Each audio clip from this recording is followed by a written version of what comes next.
I'm Carol Rogers, and I'm the co-director of the Indiana Business Research Center.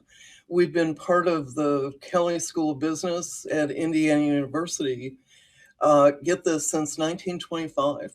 So we're almost 100 years old, and we've been using labor market data since day one. And BLS was set up, I think it was 1884.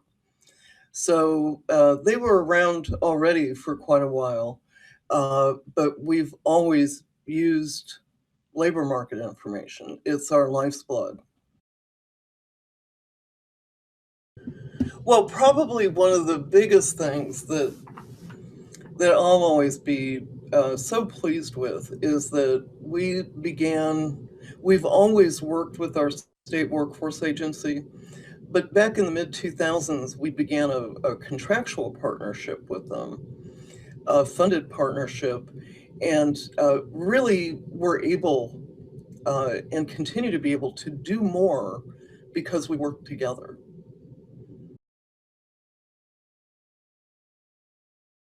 A lot of what we do is to analyze the data and try to tease out from the monthly data, for example, from the CES and Laos data, tease out what is this month's data telling us about the labor market, the availability of labor, the fact that CES is based on where you work, and Laos is based on where you live.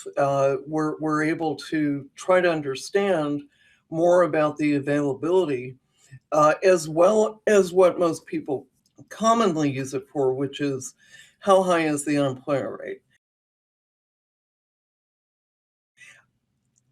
I'm going to be honest with you.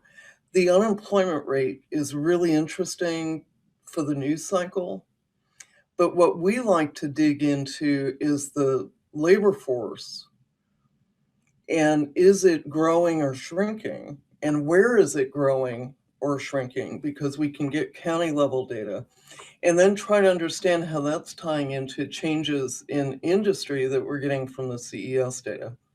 And so every month we're able to craft analysis really around what are just a few numbers out of that CES and Laos data.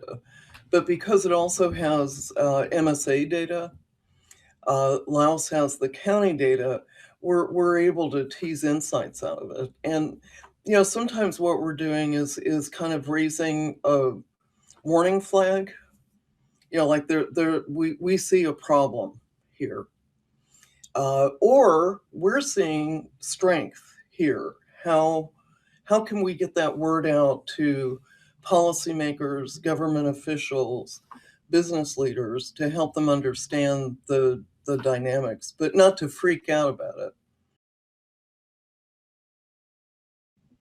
Well, it's been a year now since the pandemic started shifting where we work, how we interact with each other.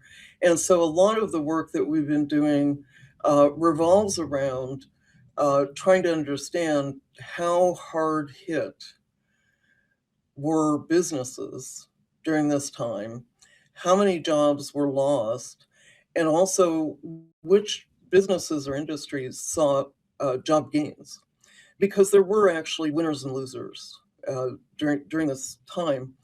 And one of the things that we focused a lot of attention on early on, and it still gets a lot of attention, is building out a unemployment claims dashboard by industry that helped people throughout our state, because we did it at the county level, help them understand uh, where the job losses were happening in their particular community. So there was a real thirst for very detailed, localized data.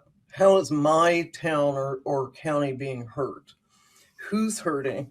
And what was really compelling about it is that a lot of the people who were using the dashboard used it to help build coalitions of hospitals, retailers, big businesses, government, the workforce offices, higher education, they built these community coalitions around looking at where the hurt was with those claims data and trying to establish mechanisms for people to understand how they could find another job more quickly. Also trying to help businesses figure out the PPP loan uh, situation. Where can we get help? And the communities really came together, and a lot of it was driven by understanding those data. How many?